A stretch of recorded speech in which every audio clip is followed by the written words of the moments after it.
اعوذ باللہ من الشیطان الرجیم بسم اللہ الرحمن الرحیم رب اشرح لی صدری ویسر لی امری واحلل عقدۃ من لسانی یفقہوا قولی واجعل لی وزیرا من اہلی۔ السلام علیکم ورحمۃ اللہ وبرکاتہ۔ آج ہم حضرت سلیمان علیہ السلام کی سٹوری کرنے والے ہیں۔ حضرت داؤد علیہ السلام کے بیٹے ہیں حضرت سلیمان علیہ السلام،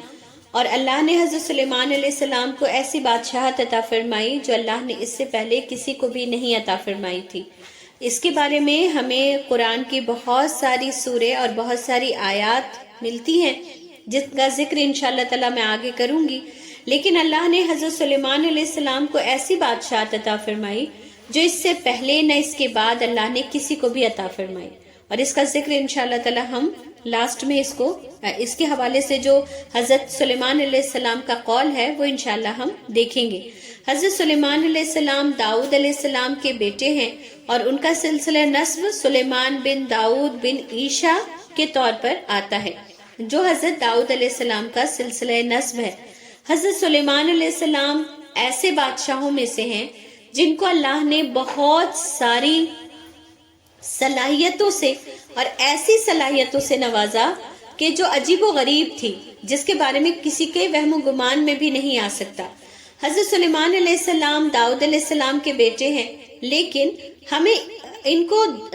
بیٹے ہونے کی وجہ سے اللہ نے ان کو یہ بادشاہت نہیں عطا فرمائی، بلکہ اللہ جیسے بنی اسرائیل میں ایک نبی کے بعد دوسرا نبی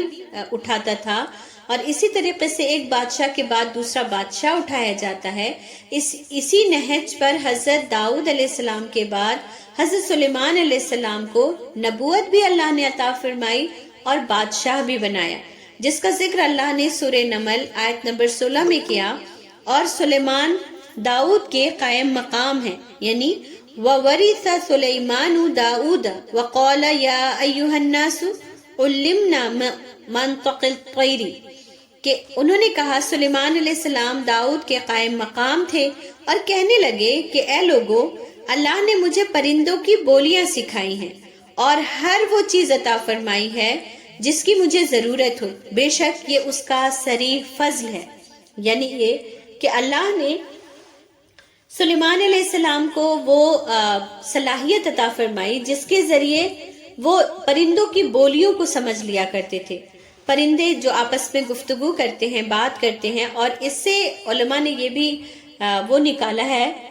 دلیل نکالی ہے کہ اس کا مطلب ہے پرندے آپس میں باتیں کرتے ہیں، جانور آپس میں باتیں کرتے ہیں جن کی باتیں ہم نہیں سمجھتے ہیں۔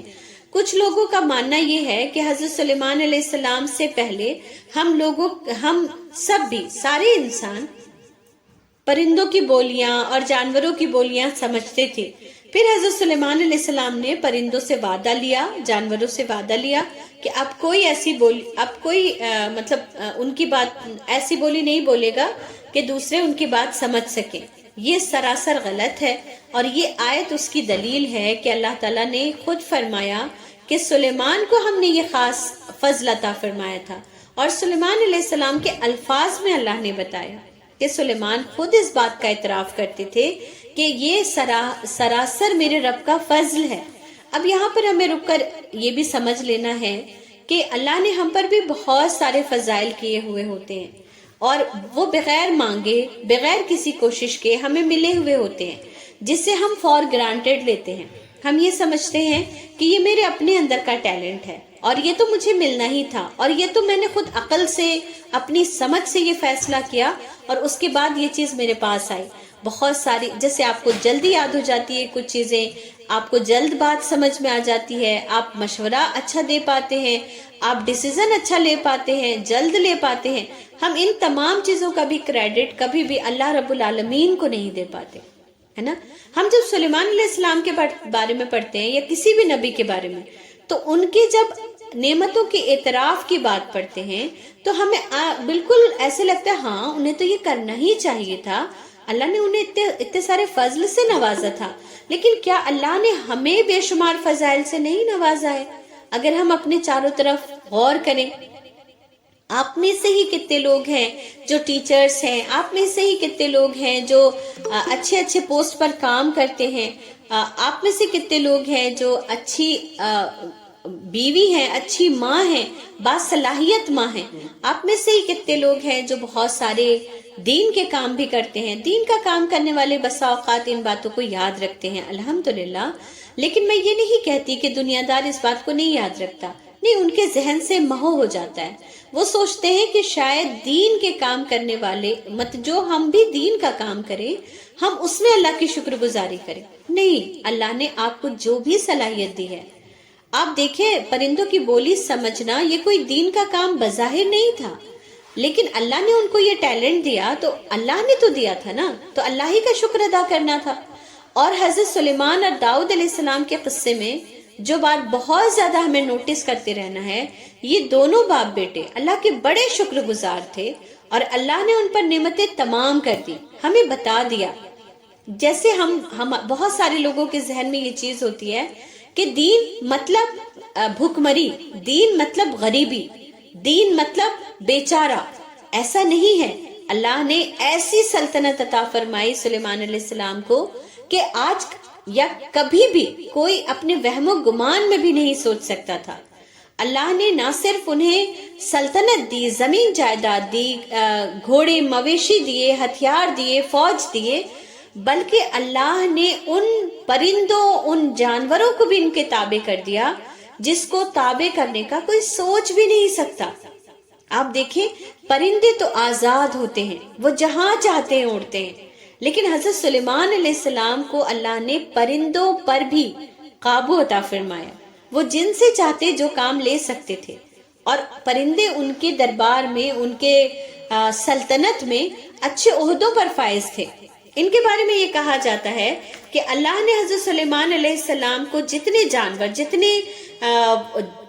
دیے تھے، مطلب قسم قسم کے پرندے، جانور، ان سب کا جو اللہ نے ان کو بادشاہت عطا فرمائی تھی، تو ہر ایک کا ان کے گروپ کا لیڈر ہوا کرتا تھا جو اپنے ٹائپ کے قسم کے جانوروں کو لیڈ کیا کرتا تھا.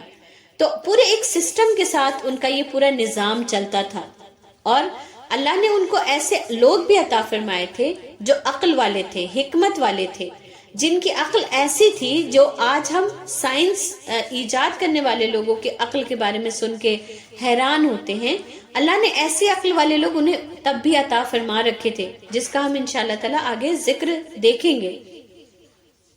اور ان تمام باتوں کا کریڈٹ حضرت سلیمان علیہ السلام نے کیا اللہ کو دیا، اور یہ بھی کہا کہ یہ سراسر اس کا فضل ہے. یعنی اس کے پیچھے نہ میری کوئی محنت ہے، اس کے پیچھے نہ میری کوئی اچھائی ہے، اس کے پیچھے نہ میری کوئی پلاننگ ہے، یہ بس سراسر میرے رب کی رحمت ہے. تو ہمیں بھی اللہ بہت ساری ایسی چیزیں جس کے بارے میں ہم نے پلان نہیں کیا، جیسے میری کتنی اولاد ہوگی، کون کون سی ہوگی، کتنی فرما بردار ہے، یہ تمام چیزیں ہم پلان نہیں کر سکتے. جیسے کہ ہم کس گھر میں جائیں گے، کیسے لوگ ہوں گے، وہ ہمارے ساتھ کیسا بہیو کریں گے، یہ ہم پلان نہیں کر سکتے. یہ سراسر اللہ کا فضل ہوتا ہے جس سے اللہ نے ہمیں نوازا ہوتا ہے. تو جب کوئی چیز بری ہو جاتی ہے تو ہمیں ہر وقت یاد رہتا ہے کہ یہ میرے ساتھ ایسا ہو گیا، اور یہ تو بڑی مطلب اللہ نے میرے ساتھ یہ معاملہ کر دیا. لیکن جب فضل ہوتا ہے تو ہم اللہ کی شکر گزاری کرنا بھول جاتے ہیں. تو سلیمان علیہ السلام کے قصے میں جب ہم اللہ کا فضل سلیمان علیہ السلام پر دیکھیں گے، تب ہم اپنے رب کا فضل تلاش کریں گے اور اللہ کو اس فضل کا کریڈٹ بھی دیں گے اور شکر گزار بھی ہوں گے انشاءاللہ تعالی. اللہ نے سلیمان علیہ السلام کو نہ صرف پرندوں، جانوروں کے اوپر وہ دی بادشاہت دی، بلکہ ہوا کو بھی ان کے تابع کر دیا. یعنی حضرت سلیمان علیہ السلام کو اللہ نے ایسی بادشاہت عطا فرمائی جس میں اللہ نے ہوا کو بھی ان کے تابع کر رکھا تھا، وہ ان کے حکم سے چلتی تھی، اور اس کے بارے میں ہم انشاءاللہ آگے پڑھیں گے. حضرت سلیمان علیہ السلام کو اللہ نے ایسی سلطنت عطا فرمائی کہ وہ چونکہ جانوروں کی بولیاں سن پاتے تھے، تو ان کی اس سلطنت کا ایک بہت ہی عجیب و غریب واقعہ ہے جس کو اللہ تعالیٰ نے سورہ نمل میں بیان فرمایا ہے. سورہ نمل آیت نمبر 18 میں اللہ تعالیٰ فرماتا ہے، اور سلیمان کے لیے جنوں اور انسانوں اور پرندوں کے لشکر جمع کیے گئے، سو ان کی الگ الگ درجہ بندی کر دی گئی، یعنی الگ الگ گروپس میں ان کو بانٹ دیا گیا. یہاں تک کہ جب چونٹیوں کے میدان میں پہنچے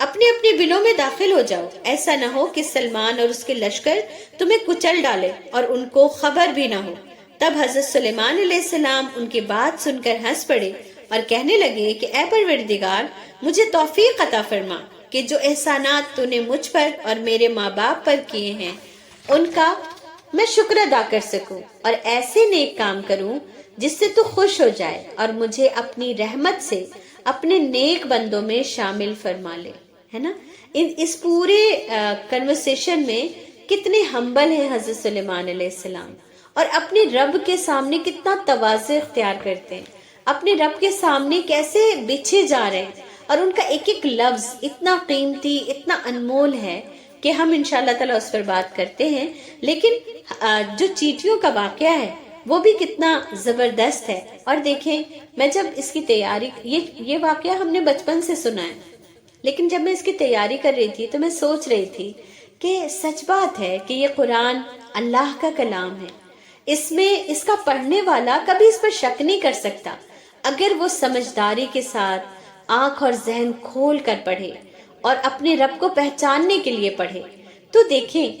اللہ کے رسول صلی اللہ علیہ وسلم تو چیٹیوں کی باتیں نہیں جانتے تھے, نہ اللہ کے رسول یہ جانتے تھے کہ چیٹیوں کی سردار فیمیل ہوتی ہے. اللہ تعالیٰ کو لیکن اس بات کا پتہ ہے, اللہ تعالیٰ جانتا ہے اور اللہ تعالیٰ نے ایسے ہی فعل ایسے ہی لفظ استعمال کیے جس سے یہ پتہ چلے. دیکھیں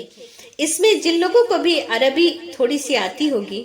تو وہ سمجھ جائیں گے فتبسم ضاحکا من قولها, ہے نا, تو وہ ان کی باتیں سن کر مسکرائے, ان قولہا اس کی باتیں سن کر. دیکھیں قولہ نہیں آیا ہے یہاں پر, قولہا آیا ہے. اور یہ علم کس کے پاس تھا؟ اتنے ہزاروں برس پہلے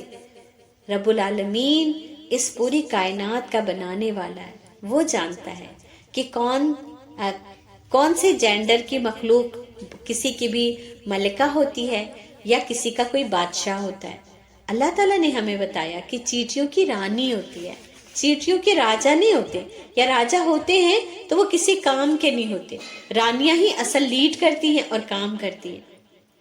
تو انسان اگر اللہ کی نشانیاں اور اللہ کے کلام کو سمجھنے کی کوشش کرے تو اللہ نے اسی قرآن میں ساری مثالیں, ساری ہدایت کی راہیں اور ساری حجت کو تمام کر دیا ہے. بس ہمارے پاس وہ نظر ہونی چاہیے, وہ دل ہونا چاہیے جس سے ہم نظر سے دیکھ سکیں, دماغ سے سوچیں اور دل سے اسے اپنے سینے میں اتار لیں. کیونکہ ہمیں ہمیشہ یاد رکھنا چاہیے کہ یہ قرآن رسول اللہ صلی اللہ علیہ وسلم کے سینے مبارک میں اترا تھا اور ہمیں بھی وہیں سے جا کے اس کے بارے میں صحیح علم آ پائے گا جب ہم دل سے اسے سمجھنے کی کوشش کریں گے. تو انہوں نے, اور یہ بھی کہ ایک ادنا سی چیز ہے, چیٹی ہی تو ہے, لیکن اللہ نے کتنے پیار سے اس کا ذکر فرمایا ہے, کیونکہ اللہ کے لیے تو اللہ کی اپنی ساری مخلوق اسپیشل بھی ہے اور لاجواب بھی ہے. تو اللہ نے چیٹیوں کو بھی ایڈریس کیا ہے. اور جن لوگوں کو بھی یہ لگتا ہوگا کہ کیا ضرورت تھی اسے بنانے کی, تو اللہ تعالیٰ نے ان تمام چیزوں کا ذکر کر کے یہ بتا دیا ہے کہ یہ میری مخلوق ہے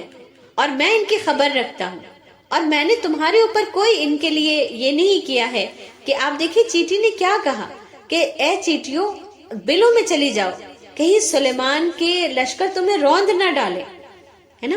لیکن ایسا نہیں کہا کہ جابر لشکر اور خطرناک لشکر, ایسا کچھ نہیں کہا. اس کا مطلب ہے اللہ تعالیٰ نے یہ نظام بھی رکھا ہے کہ جن کو تم دیکھ نہیں سکتے, جن کو تم سن نہیں سکتے, جن کو تم سمجھ نہیں سکتے, اللہ نے تمہارے اوپر ان کے لیے کوئی ایسی حجت نہیں رکھی ہے کہ ان کی وجہ سے تمہاری پکڑ کرے گا, بلکہ ان جانوروں کو سکھایا ہے کہ تمہیں انسانوں سے بچنا ہے, تمہیں اپنے راستے بدل لینے ہیں, تمہیں اس بات کا خیال رکھنا ہے کہ جب انسان گزرے تو تم اپنے آپ کو محفوظ کر لو, تم اپنے آپ کو چھپا لو, کہیں گھس جاؤ. اور ہم دیکھتے ہیں کہ یہی ہوتا ہے, چیٹیاں بہت ساری ایک کھانے کے دانے پہ لگی ہوتی ہیں اور آپ کی آہٹ آ جائے, آپ ذرا سا وہاں پر ہاتھ لگا دیں, دیکھیں وہ اتنی تیزی کے ساتھ بھاگ جاتی ہیں. تو اللہ نے ان کے اندر وہ سینس رکھا ہے, حالانکہ ہمارے پیروں کے نیچے چیٹی آ جائے ہمیں احساس بھی نہیں ہوتا ہے. تو بہرحال یہ صرف ایک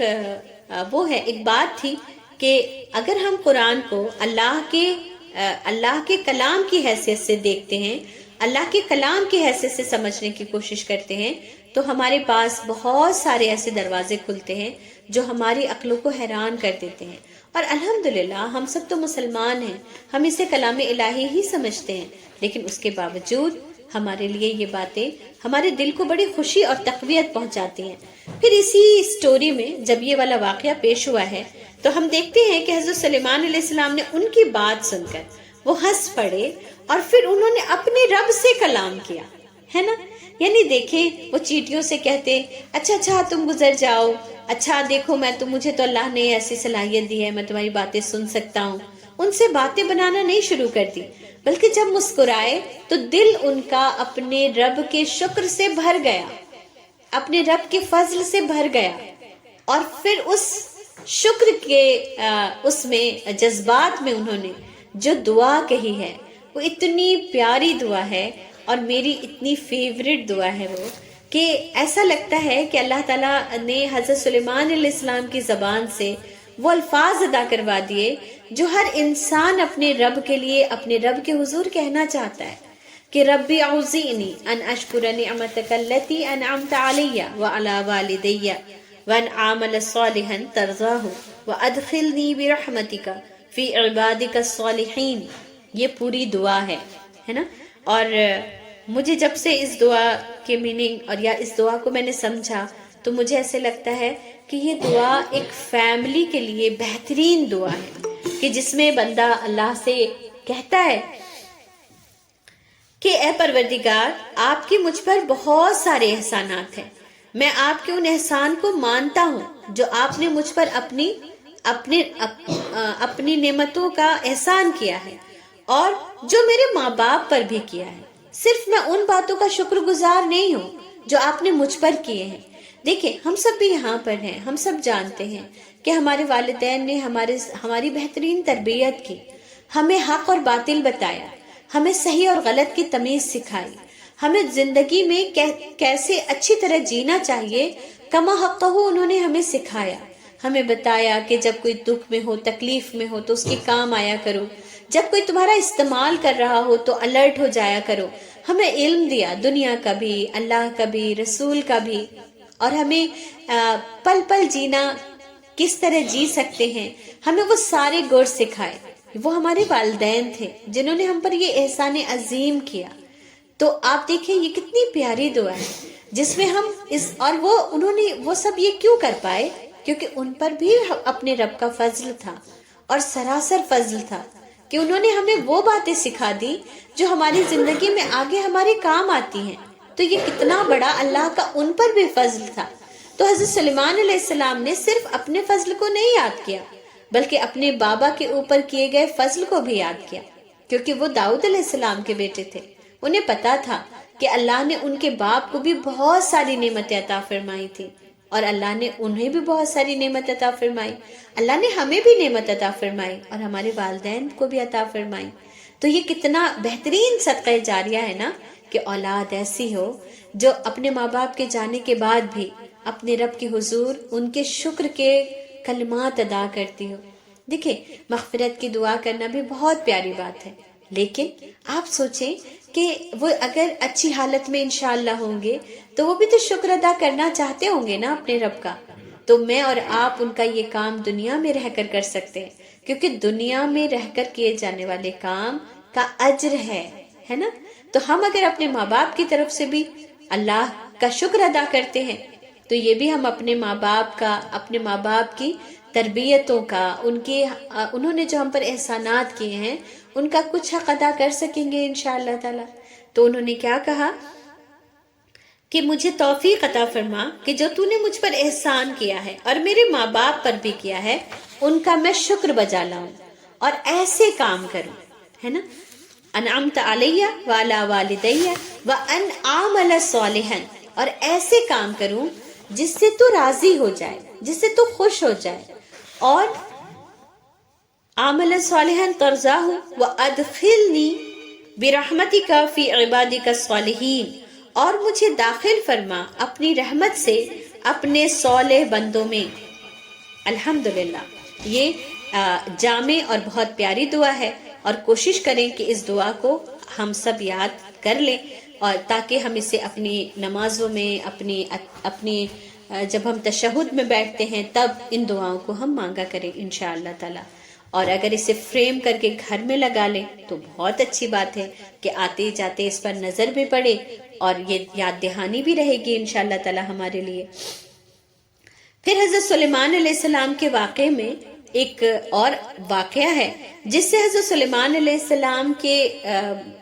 دربار میں، ان کے فوج میں، ان کی ریاست میں کیسے کیسے لوگوں کے ذمہ کام تھے اور کیا کیا کام تھے، اس بات کا بھی بخوبی اندازہ ہوتا ہے۔ اور یہ بھی اتنی پیاری بات ہے کہ اللہ تعالیٰ نے ان تمام واقعات کو قرآن میں ہمارے لیے اتنی تفصیل سے درج کیا ہے کہ اگر اسے ایکسپلین نہ بھی کیا جائے تو بات پوری حد تک سمجھ میں آ جاتی ہے۔ حضرت سلیمان علیہ السلام کی لشکر میں ایک پرندہ تھا جس کا نام ہدہد تھا۔ آج کل جو ہدہد کے نام سے پرندہ جانا جاتا ہے، غالباً مفسرین کہتے ہیں کہ وہ پرندہ نہیں تھا۔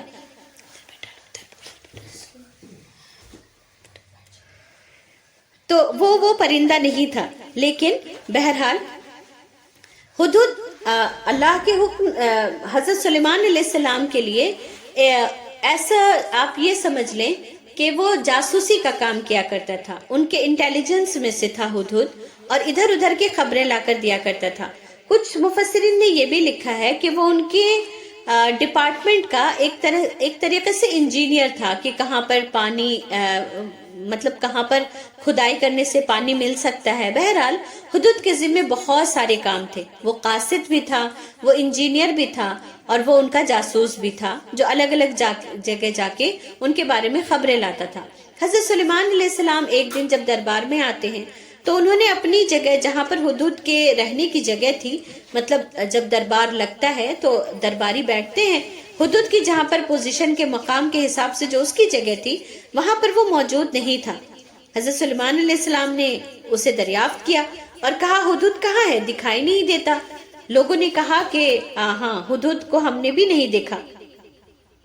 حضرت سلیمان علیہ السلام نے اس کے بارے میں قرآن سورہ نمل میں ہمیں ملتا ہے کہ انہوں نے کہا کیا بات ہے، میں ہدہد کو نہیں دیکھتا، یا واقعی وہ غیر حاضر ہے یا ابھی کہیں چلا گیا ہے۔ لوگوں نے کہا کہ ہاں ہمیں نہیں اس کا علم۔ تو حضرت سلیمان علیہ السلام نے فرمایا کہ اس نے مجھے اس کے بارے میں کوئی اطلاع نہیں دی۔ اگر اس کے پاس کوئی صحیح وہ ہوگا، جواز ہوگا یہاں سے غیر حاضر رہنے کا تو پھر کوئی بات نہیں، لیکن اگر وہ اپنے بارے میں کوئی اچھی دلیل نہ دے سکا تو میں اسے سزا دوں گا یا میں اسے ذبح کر دوں گا۔ اب جب ہدہد کو کچھ وقت کے بعد 2 یا 3 دن یا 2 یا 3 گھنٹے، بہرحال اس کے بارے میں تفصیل نہیں ملتی، لیکن جب ہدہد حاضر ہوا تو حضرت سلیمان علیہ السلام نے اس پر اپنی ناراضگی کا اظہار کیا۔ ہدہد نے کہا کہ میں آپ کے پاس ایک ایسی خبر لایا ہوں جس کے بارے میں آپ کو کوئی علم نہیں۔ حضرت سلیمان علیہ السلام کو لگا کہ کہیں یہ بچنے کے لیے اپنی کوئی تدبیر تو نہیں کر رہا۔ انہوں نے کہا کہ اچھا بتاؤ۔ تو ہدہد نے کہا میں سبا کی ایک سچی خبر آپ کے پاس لایا ہوں۔ سبا ایک ملک تھا جہاں کے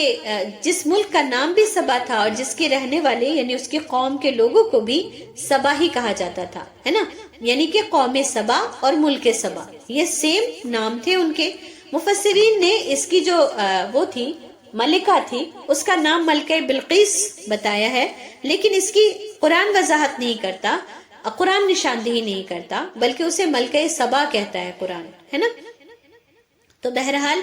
اس نے کہا کہ میں آپ کے پاس ایک سچی خبر لایا ہوں۔ میں نے دیکھا کہ ان پر بادشاہت ایک عورت کر رہی ہے جس سے ہر چیز میں سے کچھ نہ کچھ دیا گیا ہے، یعنی یہ کہ اسے بھی بہت عظیم بادشاہت عطا فرمائی گئی ہے اور وہ ایک عظمت والے تخت پر بیٹھتی ہے، یعنی اسے اللہ نے بہت زیادہ عزت اور تکریم سے بھی نوازا ہے اور بہت اچھی بادشاہت بھی عطا فرمائی ہے۔ ہدہد نے حضرت سلیمان علیہ السلام کو ملکہ سبا کی سلطنت کے بارے میں بہت ساری خبریں دی۔ یہ سلطنت یمن میں تھی۔ حضرت سلیمان علیہ السلام کے زمانے میں ایک عورت کی حکمرانی، اس کی کوئی خبر حضرت سلیمان علیہ السلام کو نہیں تھی کہ اس پورے خطے میں کوئی عورت ہے جو بادشاہت کرتی ہے، بلکہ زیادہ تر جگہوں پر بادشاہ مرد ہوا کرتے تھے اور پھر ان کا بیٹا بادشاہ بنا کرتا تھا۔ لیکن ملکہ سبا کے بارے میں جب انہیں اس بات کی اطلاع ملی تو ان کے لیے یہ بڑی حیران کن بات تھی۔ پھر اللہ نے فرمایا کہ جسے ہر چیز میں سے کچھ نہ کچھ دیا گیا ہے، اس کا مطلب ہے کہ اسے بھی بادشاہوں کی طرح بادشاہت عطا فرمائی گئی تھی، اور یہ کہ وہ بڑی عظمت والے تخت پر ہے۔ یعنی اس کے بارے میں مفسرین لکھتے ہیں کہ اس کے تخت میں ہیرے موتی جواہرات سے وہ تخت بنا ہوا تھا، اور وہ تخت اتنا عظیم اور عالیشان تھا کہ دیکھنے والے کی نظر ایک بار میں تخت پر جایا کرتی تھی۔ یعنی وہ کوئی نارمل استعمال ہونے والا تخت نہیں تھا، بلکہ ہیرے جواہرات اور موتی سے ایسا ڈیزائن کیا ہوا تخت تھا کہ ہدہد کی نظر بھی اس پر ہی گئی، اور وہ اس نے خاص طور سے حضرت سلیمان علیہ السلام کو اس کے بارے میں خبر دی۔ یہاں پر ہم عورتوں کے لیے بھی بہت بڑی بات ہے کہ اللہ تعالیٰ نے اتنے ہزاروں سال پہلے ایک عورت کو یہ مقام بھی عطا فرمایا، اور اللہ نے عطا کیا۔ اور آگے ہم جتنی باتیں پڑھیں گے تو ہمیں یہ بھی سمجھ آئے گا کہ ہم عورتیں خود ہی ہوتے ہیں جو اپنی عقل، اپنی عزت، اپنے جو ہماری پوزیشن، ان تمام چیزوں کو نہ ہم گین کرتے ہیں، نہ بڑھاتے ہیں، نہ اسے اسٹیبل رکھ پاتے ہیں، بلکہ ہمیں اگر وہ عزت، وہ مقام، وہ مرتبہ ملتا بھی ہے تو ہم اپنی کم عقلی، اپنی کام چوری، اپنی نااہلی، اپنی کاہلی کی وجہ سے اسے کھو دیتے ہیں۔ تو ملکہ سبا کو جب آپ آگے ہم پڑھیں گے تو ہمیں سمجھ آئے گا کہ ملکہ سبا کن کن کوالٹیز سے بھری ہوئی تھی۔ پھر ہدہد نے انہیں بتایا، لیکن وہ سب اللہ کے ساتھ کفر کرتے ہیں، وہ اللہ کو چھوڑ کر سورج کی پوجا کرتے ہیں، اور یہ سب شیطان ان سے کروا رہا ہے نا۔ بڑی پیاری بات جو نبیوں کے واقعے میں ہمیں ملتی ہے ان کے کنورسیشن میں، کہ وہ لوگوں کو الزام نہیں دیتے، وہ شیطان کو دیتے ہیں۔ دراصل شیطان کا کانسیپٹ اتنا کلیئر ہوتا ہے اسلام میں۔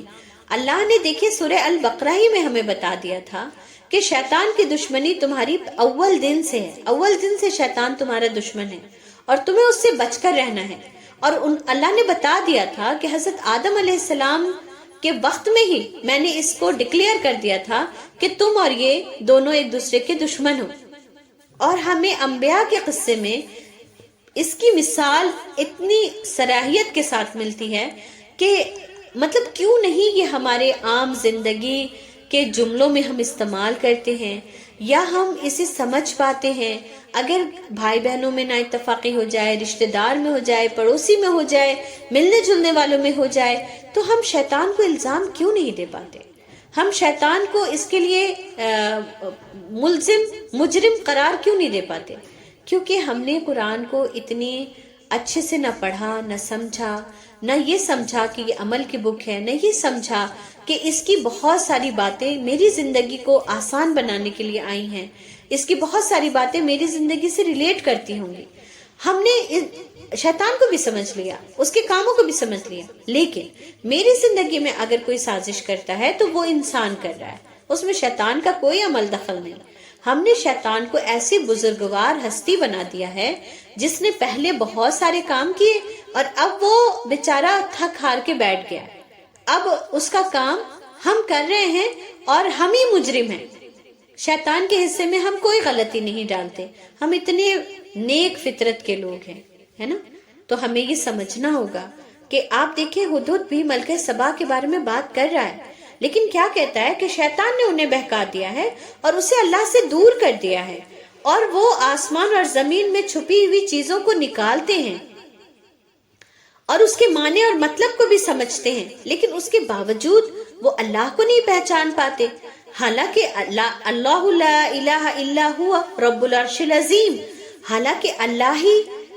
اللہ کے سوا کوئی معبود نہیں، اور وہی رب ہے عرش عظیم کا۔ دیکھیں ہدہد کا بھی کانسیپٹ کتنا کلیئر تھا، اس کا تخت دیکھ کے، اس کے جاہ و جلال کو دیکھ کے، اس کے مرتبے کو دیکھ کے اسے یہ لگا کہ یہ ساری عظمت، یہ ساری اسے جو حیثیت دی ہے، یہ حیثیت اسے اللہ نے دی ہے۔ پھر اس ملکہ کو تو چاہیے تھا کہ وہ رب عرش عظیم کی غلام ہوتی، اس کی تعریفیں کرتی، اس کی پوجا کرتی۔ یہ کن چیزوں میں پڑ گئی ہے یہ؟ تو حضرت سلیمان علیہ السلام نے ملکہ بلقیس کو کے نام ایک لیٹر لکھا اور وہ ہدہد کو دیا کہ یہ لیٹر لے جا کے ملکہ بلقیس کو پیش کیا جائے۔ ہدہد جو خط حضرت سلیمان علیہ السلام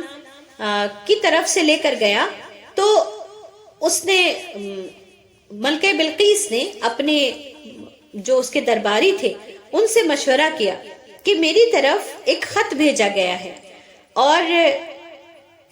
بھیجنے والے کا نام سلیمان ہے، اور پھر خط کا مضمون پڑھ کر سنایا جسے حضرت سلیمان علیہ السلام نے اللہ کے نام سے لکھا تھا، اور یہی وہ جگہ ہے جہاں سورتوں کے علاوہ بسم اللہ لکھا گیا ہے۔ تو سورہ توبہ میں بسم اللہ نہیں ہے، اور یہاں پر سورہ نمل میں 2 بار بسم اللہ ہے، ایک اس کے اندر ہے وَإِنَّهُ بسم اللہ الرحمن الرحیم، اور اس کی طرف سے جو مہربان ہے اور بار بار رحم فرمانے والا ہے۔ اور حضرت سلیمان علیہ السلام نے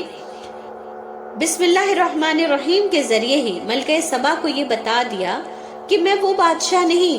جو یہ سمجھتا ہوں کہ میں بادشاہ ہوں، بلکہ میں وہ بادشاہ ہوں جو یہ سمجھتا ہے کہ میرا ایک رب ہے اور وہ اللہ ہے، اور اسی نے مجھے یہ بادشاہت عطا فرمائی ہے، اسی کے حکم سے میں بادشاہت کرتا ہوں، اور ایک دن پلٹ کر مجھے اسی کی طرف جانا ہے۔ تو سیم ٹائم میں 2 بادشاہ ہیں، لیکن دونوں کے مقصد میں، دونوں کے سمجھ میں، دونوں کے فکر میں زمین آسمان کا فرق ہے۔ ملکہ سبا بہت ہوشیار عقل مند لیڈی تھی، اس نے اپنے وزیروں سے مشورہ کیا اور کہا اے میرے سرداروں، تم مجھے اس معاملے میں مشورہ دو،